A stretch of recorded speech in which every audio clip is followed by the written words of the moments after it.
Welcome, guys. Welcome to Saints TV preview Thursday night, same time as every week.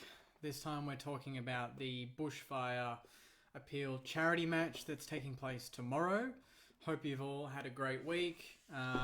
Let's get straight into it. The squad has just come out and we're fielding a extremely young team tomorrow. So from all reports, it looks like it's going to be a match for those players that are in the bottom part of our squad, the players that are going to be kind of pushing for that, last position or even the emergencies. It's that sort of team who doesn't want to play in Sandringham, basically. He's got to put their hand up in this game.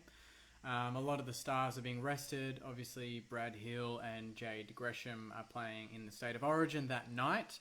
We're on at 4:30, so we're a bit earlier. Not going to be televised anywhere, so just let's get that straight out there, guys. I've seen a few comments of people saying it's going to be on Fox Footy, it's going to be on KO, Optus Stream or whatever, Telstra Stream, sorry, but it's not happening. It's going to be only available by one radio link, and I'll find that link and post it tomorrow so all of you can have a listen, but there's no telecast at all. It's going to be pretty much the lowest sort of low-key game you can get. So I know it's a big deal to raise money, and that's really what it's all about. And I think the result's probably not as big a deal as it was last week. I think given the team that we're fielding, I think Hawthorn are fielding a much stronger team, pretty similar to last week, apart from Tom Mitchell, who I believe is out. But in the scheme of things, I see this as kind of just another way of getting extra fitness into the squad. Rotating, we're rotating 17 players. So there's a complete different team with some exciting faces back. Dylan Robertson coming back, which is great to see. Jaron Geary coming back. Jimmy Webster. You've got Jack Bytel, the player that we were really looking forward to seeing. And then you've got a lot of players out, Billings, Gresham, Hill, Membry, Marshall. There's a bunch of them that aren't playing. So it'll be a very different looking team. But then I suspect the game after, the following Friday, I think we're in Morwell again. We're playing Collingwood, which will be what I think is a full dress rehearsal for round one. So that's the game that will play full strength. So tomorrow, rotating a lot.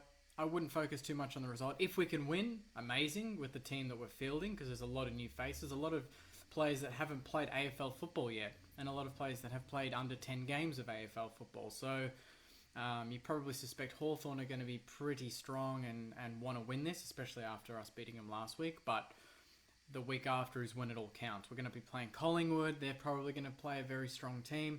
We're going to be pretty rested and ready to go, and then play a strong team pushing in for round one, which will be only a couple of weeks away from that game. So let's look at this squad. So in terms of the squad, there've been 17 changes. You've got Jaron Geary's in, Dylan Robertson's in, Zach Jones, Jimmy Webster and Nathan Brown are all coming in. There's going to be several Saints, they're saying, that are going to be sitting out, including Rowan Marshall, Jack Billings and Tim Membry. And then originally the plan was to get Dan Hanbury, get him a run in this game, but they've elected against that, so he'll instead complete a training session over the weekend with other non-travelling players and suit up the following week against Collingwood. So they're locking him in for that Collingwood game, and if he can get through that really well, then he gets the week off, and then we push for round one against Kangaroos. So it looks like Hanbury's, they're gonna ease him into it, but he's gonna come in at the hard point, which is Collingwood, third week of pre-season, when it gets pretty serious in terms of selection. So he's gonna want to play really well there and stay as fit as he can. And then obviously Jack Bytel, highly touted draft pick, gets picked for his first game. He's 19 years old, and he's going to be joined by Ryan Burns, who we drafted this year, along with Leo Connolly, mid-season recruit Jack Mayo as well. You've got Oscar Clavanero and Ruckman Sam Alabakis.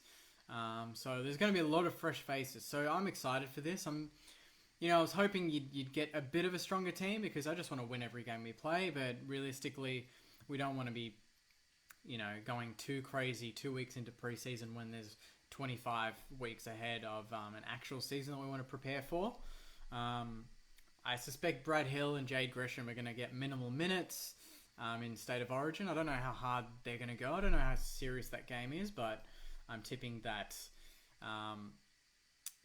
there's going to be that many rotations that I wouldn't think any player is going to play over 80% of the game. It's going to be very rotation based. A lot of players probably taking it easy.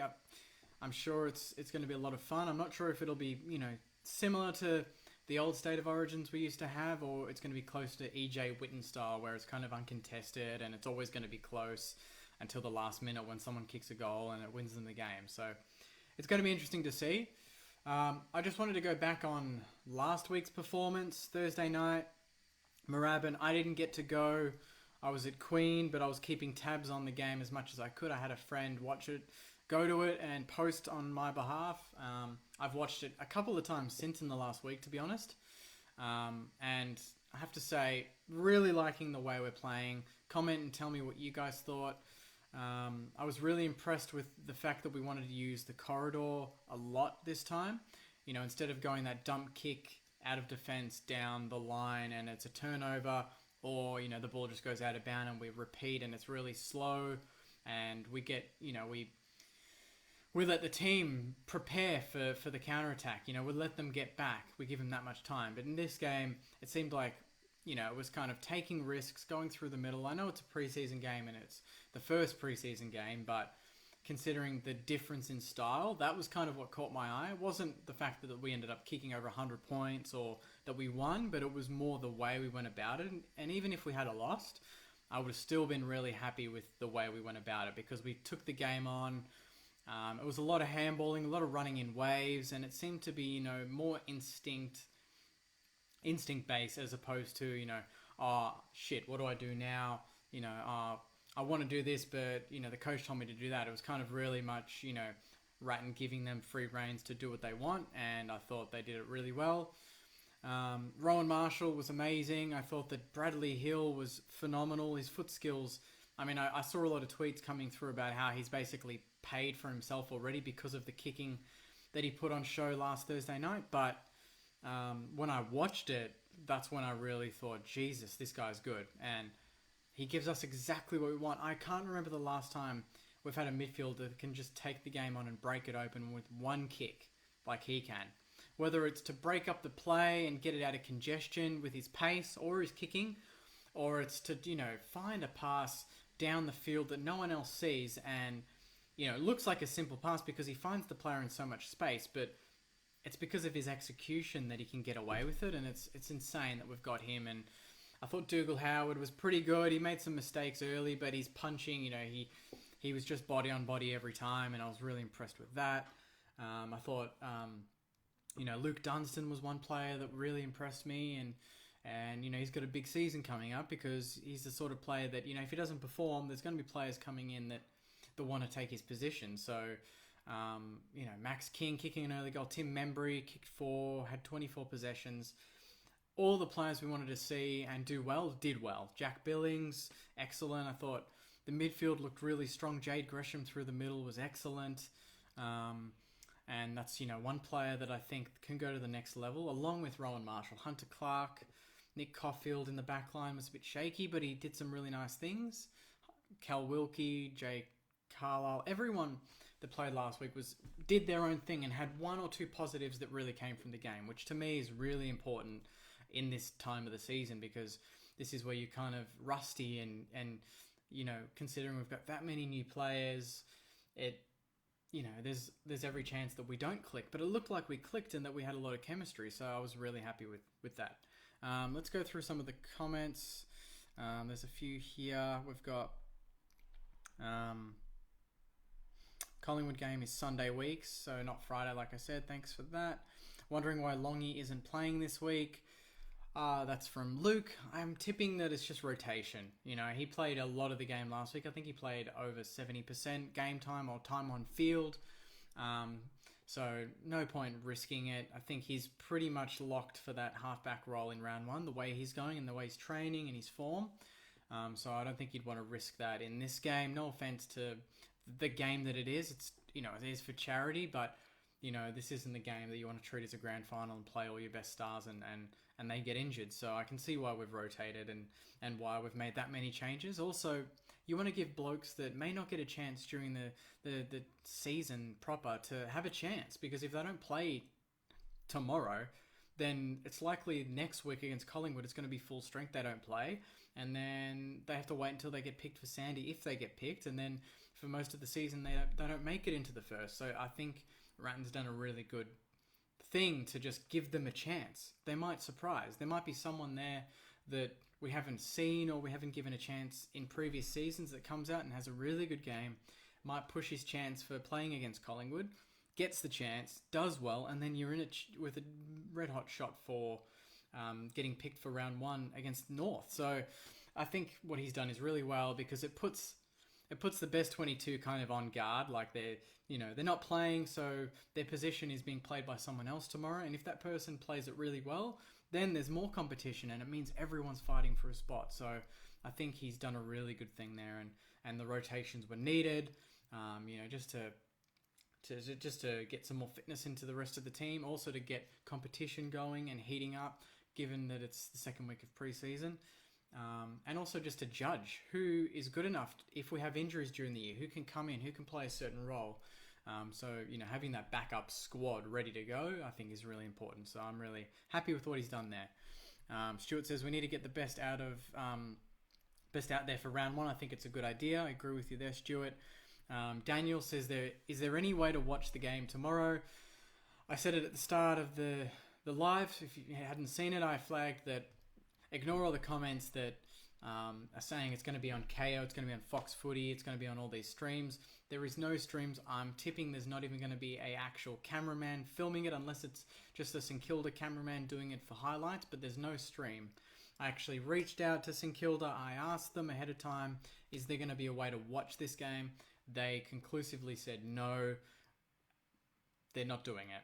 There may be a radio broadcast, which I've seen some links floating around for, and I think it's from people that run that ground in Morwell. So I'll find that, I'll post that in the comments and just go with that. I'm going to have to listen to it somehow.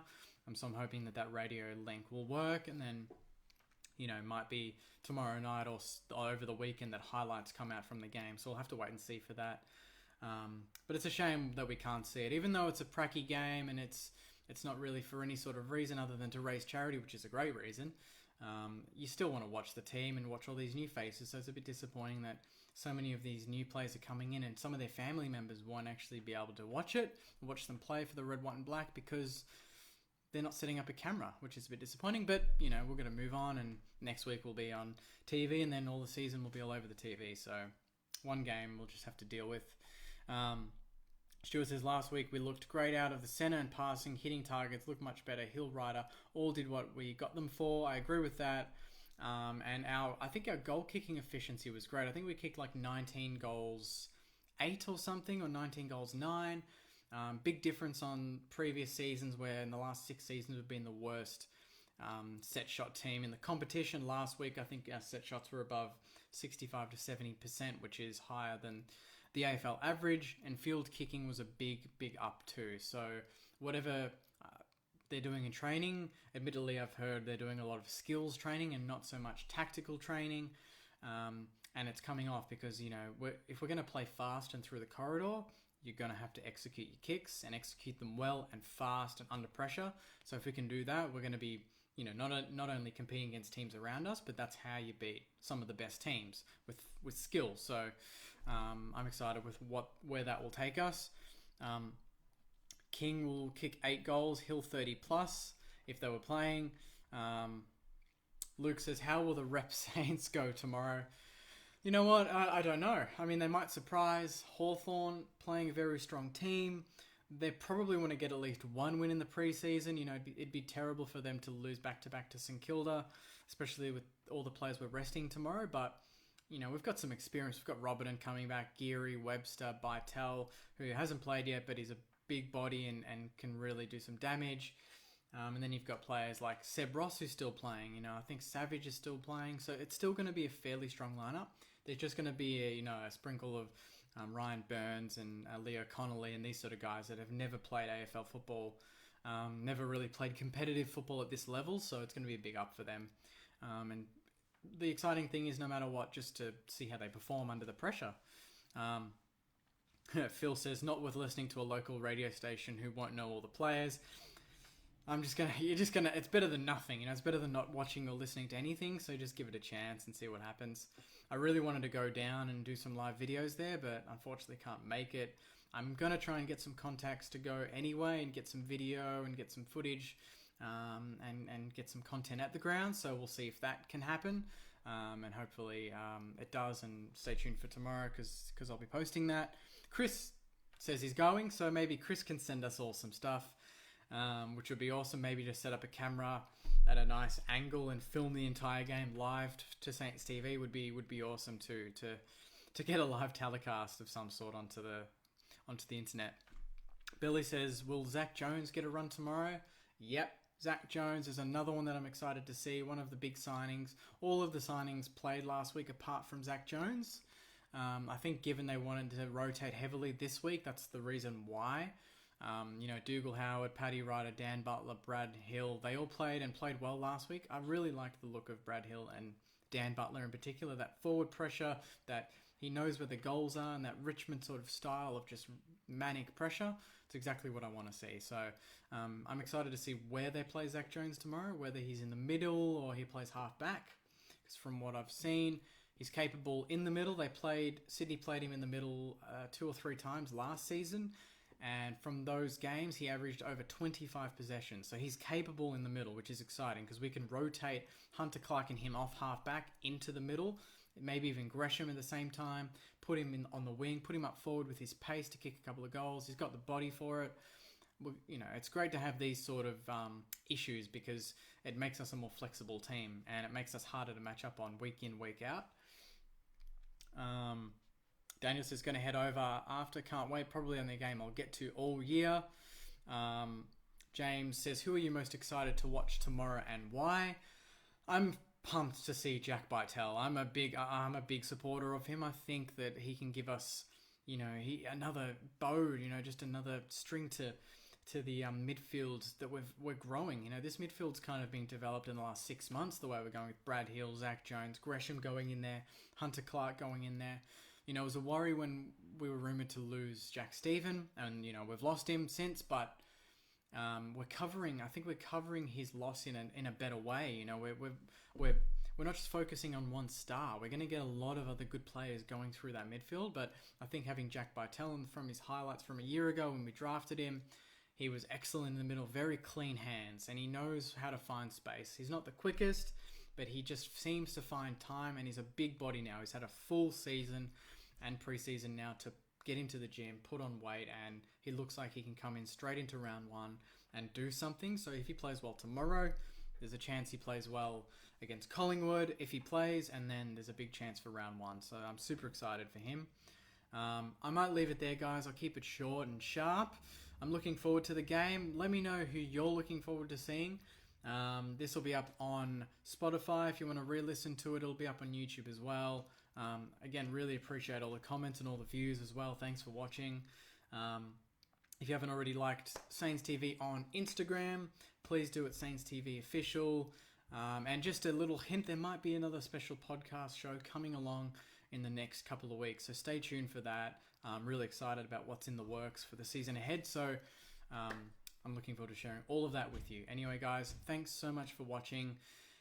I don't know if there'll be a review video tomorrow, to be honest, because I won't be able to watch the game, but I'll try and post and keep up to date with all the scores and all the stats, and I'll post those as the game's happening, and just give you as much information as I can. But in the meantime, have a nice evening and go Saints.